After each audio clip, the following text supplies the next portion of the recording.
Hello everyone, welcome back to my channel. I'm Andrew Olson, and this is a classic cinema review.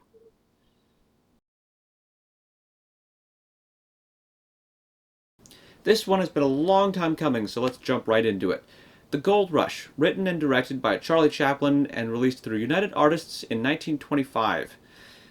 This is a silent film starring Charlie Chaplin as the lone prospector, basically his Little Tramp character renamed for the film.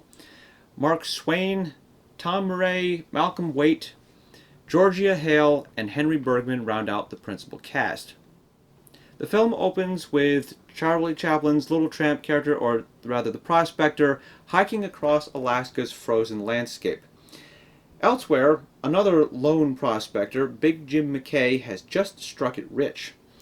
The motherlode of all storms blows in soon after, and the little prospector spots a cabin off in the distance, which houses a lone man, the villainous Black Larson.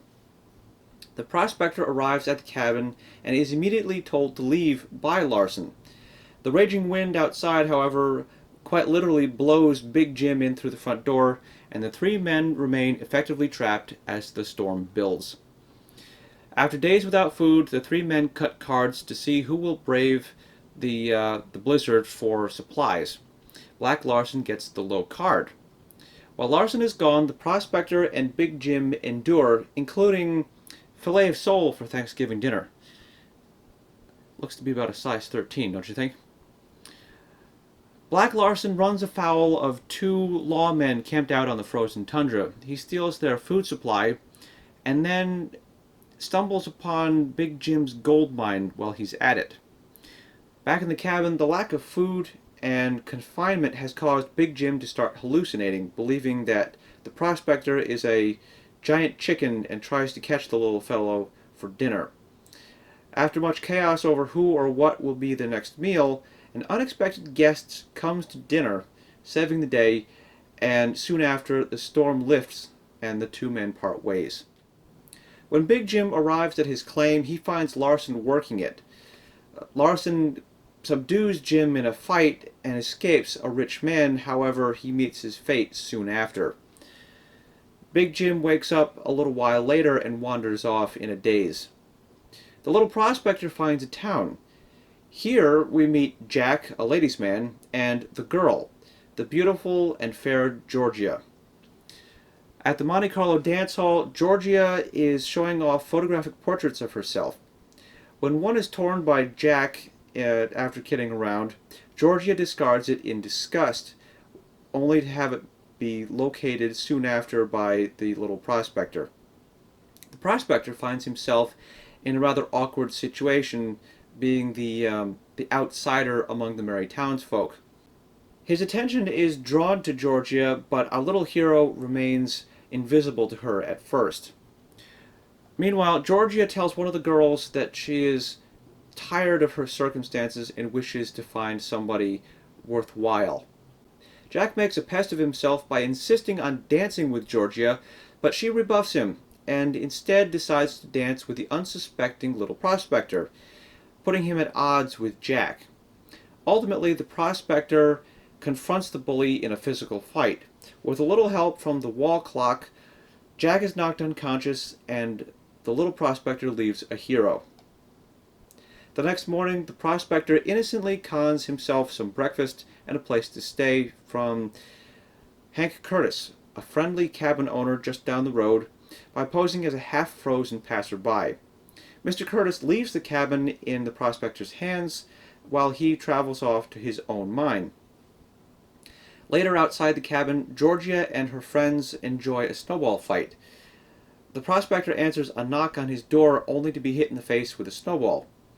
The humorous and awkward mistake leads to greetings, and the girls are invited inside. The bashful prospector is recognized by Georgia from their dance, and while he's out getting more firewood, Georgia comes across the photograph of herself that he kept. She shows her three friends and shares a carefree laugh with them. Wanting to have some fun at the prospector's expense, Georgia asks if he would invite them all to dinner, which he does. They agree on having New Year's Eve dinner at 8 o'clock. New Year's Eve arrives, the dance hall is packed, and everyone is in good cheer. Old grudges between Georgia and Jack seem to be forgotten. While dancing and celebration are underway at the dance hall, the little prospector prepares for the girls' arrival. The table is set, the food is on the stove, and the presents are wrapped neat and tidy. While he waits, the little prospector dreams of how much fun he will have when the girls arrive.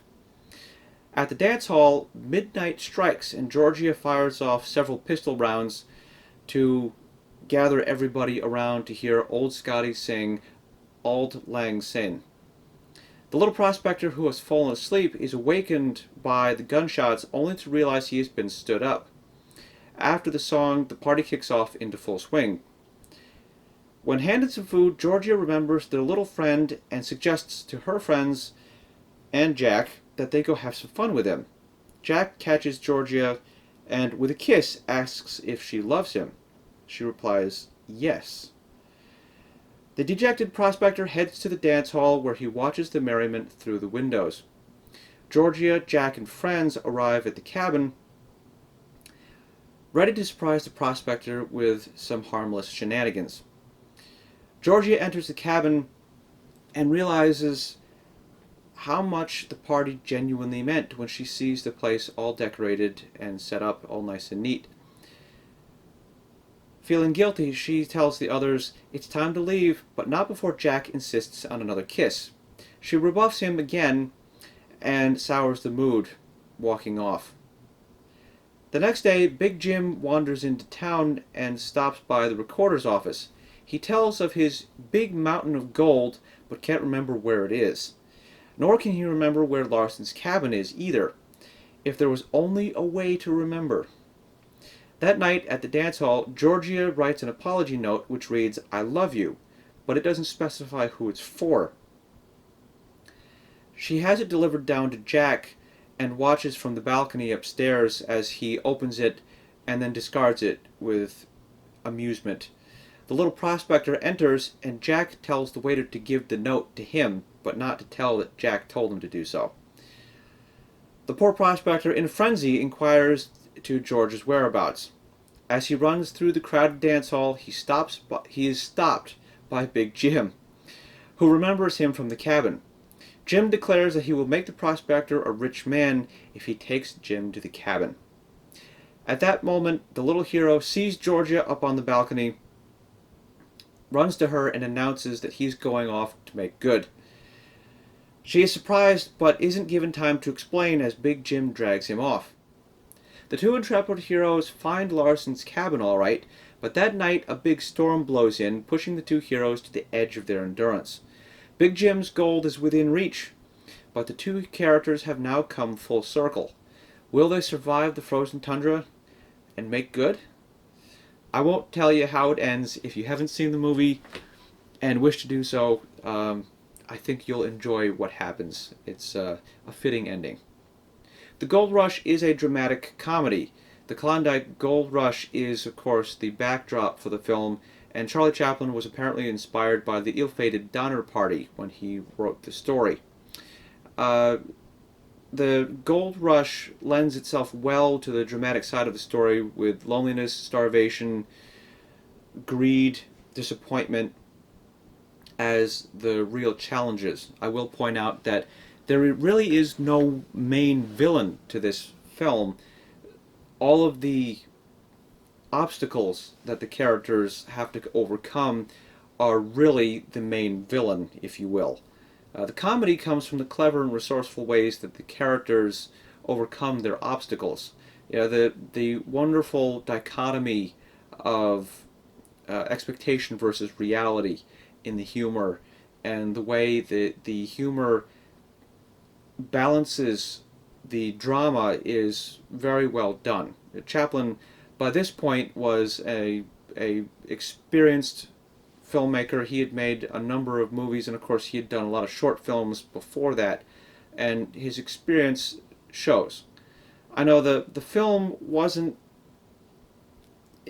poorly received originally back in 1925, but I think people were looking for more of a straight-up comedy, and there was a bit more drama to this film than people were expecting. But as I said, the comedy and the drama are very well balanced. I think the story works out very well.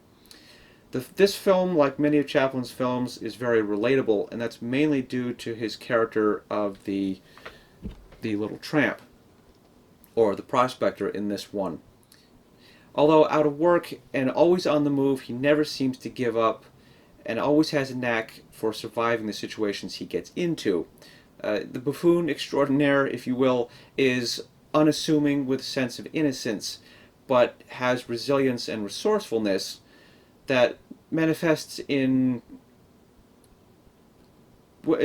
whenever trouble comes along. I mean, he's a romantic with a certain amount of endearing quality about him. He has the ideals, or the best ideals that are in all of us, really. To laugh at his pratfalls. I think I lost the light. To laugh at his pratfalls, to empathize with his misfortune and cheer at his triumphs is only natural because deep down in some way the tramp is not unlike his audience.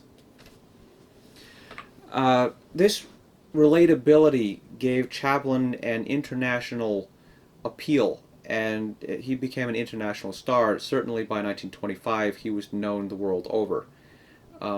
As you can see from my poster over here, I believe that's the Swedish poster.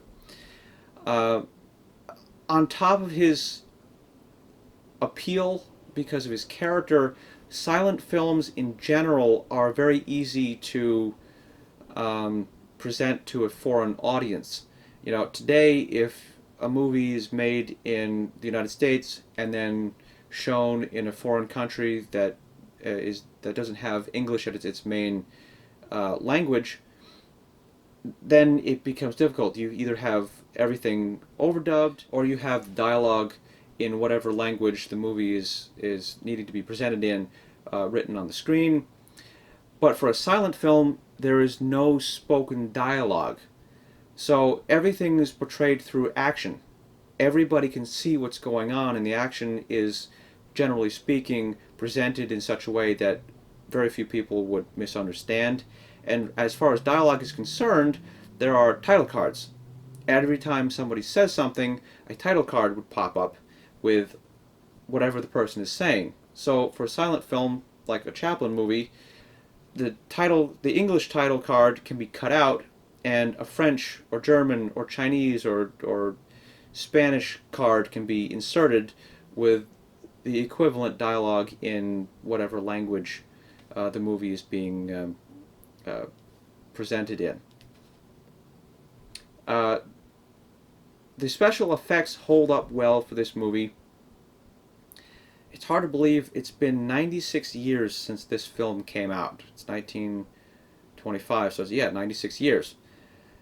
The special effects, a lot of miniatures were used for some of the more harrowing scenes, if you will.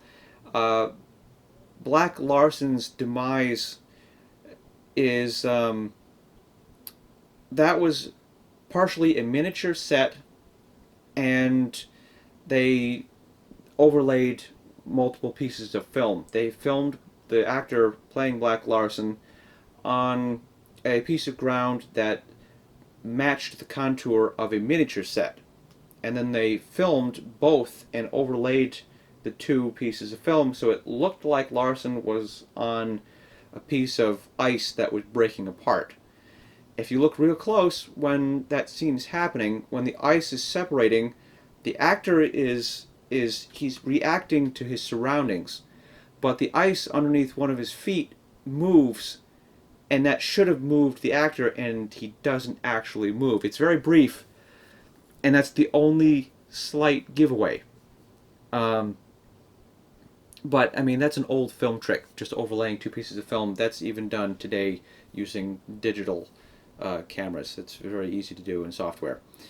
But it works. It's an effective film trick, and the miniatures were also used effectively. There very obviously are miniatures used for the cabin sequence at the end of the film. No hints from me. But I can't see CGI doing any better. Very often CGI is overused, and I think that the miniatures, this being a comedy, the fact that you can tell that there are miniatures and that Chaplin is actually a little puppet in a couple brief scenes just adds to the humor of it. You know, it's not to be taken too seriously. So the special effects, considering we're almost at 100 years for this film, hold up very well.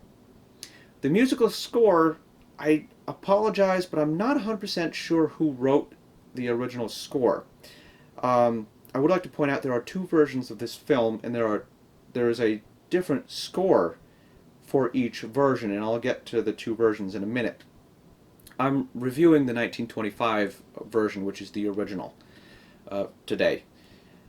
The music for this version is played on a piano, just a single piano. This is the way the movie would have been presented in a theater in 1925. You would have gone into the movie theater, and there would have been somebody playing the piano, playing it along with the film.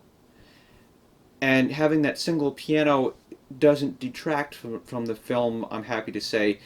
I had to sit there and wonder about that in a few spots, but ultimately the the music fits each scene, and I actually prefer the score for this version over the 1942 version, um, which I'll get to in just a moment, as I said. Some people find watching silent films to be difficult if they watch them alone. And I can understand that because there's not a lot of interaction. You only get some music, the score of the film, in this case played on a piano, but you don't hear any dialogue, there really are no sound effects or anything, so there's not a lot of interaction um, to keep you focused, if you will. Uh, Things were different back in 1925. This was cutting edge stuff, 100 years ago. Um, if you find it difficult to watch silent movies by yourself, I suggest finding friends or family, people you know, people you enjoy sitting around chatting with, to sit down and try this film. I think you might have more fun with laughter and the interaction of other people rather than just sitting in your room and watching it by yourself. Onto the 1942 version briefly. That film was re-released by Chaplin in 42. He did a slight re-edit of the movie. He tightened up the edits. Each scene he kind of cut a few seconds out here and there. He changed a few scenes toward the middle. The love triangle, I think, was slightly downplayed or taken out, but it doesn't really hurt the story. And Chaplin was always involved with his leading ladies, no matter what movie he was working on. I'm not here to talk about that, but he did cut out the final few seconds of the film with Georgia Hale because of that, I believe. Still, it doesn't. He didn't actually change the ending of the movie. He just cut out the last few seconds, the last scene, which for me was disappointing. But we have both versions, so this version is my favorite. It's the preferred version of the two. Chaplin also, he brought this film into the modern era of talkies, if you will. It was a silent film. There was no spoken dialogue, but instead of title cards, he narrated the film himself, thus having spoken words for the audience to listen to. So that's the extent of the changes or the differences between 1925 and the 1942 version of this movie. If you're a film student, or if you're just looking for a good example of how to edit two different examples of the same film edited differently, I suggest watching both of these, because you can see how just a few seconds cut out here and there can move things along a little quicker or slow it down. You get slightly different feel. Cutting certain scenes out gives you a slightly different, not really a backstory, but I suppose one of the side plots, if you will, or the love triangle with Jack, was diminished in the 42 version. So if you're looking for examples of editing, like if you want a before and after, if you will, try The Gold Rush. It's an enjoyable film to watch just on its own, and if you're looking for uh, examples of editing, this is a good place to start. I'm going to give this film, uh, I'll give it 4 stars. I'll give it 2 thumbs up. It's a good film. I can't really find too much at fault with it. It's well balanced. It's comedy at its best. Um, like I said, the drama helps the comedy be more than what it would be if it was just simply a comedy about digging up gold out in the snow up in Alaska. You get a real balance, and a lot of films, new or old, usually have an issue of balancing all of the elements perfectly, and I think Chaplin did a really excellent job here. 4 more years, it'll be 100 years old, and 100 years, and Chaplin is still making us laugh. That's a pretty good legacy. I think that does it for this one. I have to thank all of you for watching, for commenting, for subscribing. If you haven't commented, please do so. Tell me down in the comments what your favorite Chaplin movie is, and like and subscribe for more stuff hopefully coming soon. This one took me a while to get around to making. I lost a couple of relatives to cancer late last year, and I've had a few other things going on that have just kind of held me up. I tried to film this twice, and it just didn't come out right. But I'm back. I know Jerry over at drmacro.com. I have to thank Jerry for all of the posters and the photographs from the movie. He does great work. He's got high-resolution scans of all of his stuff on his website. You might even find a full version of The Gold Rush if you hunt around on his website, drmacro.com. I'll leave a link in the description below. So thank you again, Jerry. Thank you all again. Like, subscribe, and I look forward to seeing all of you in my next one.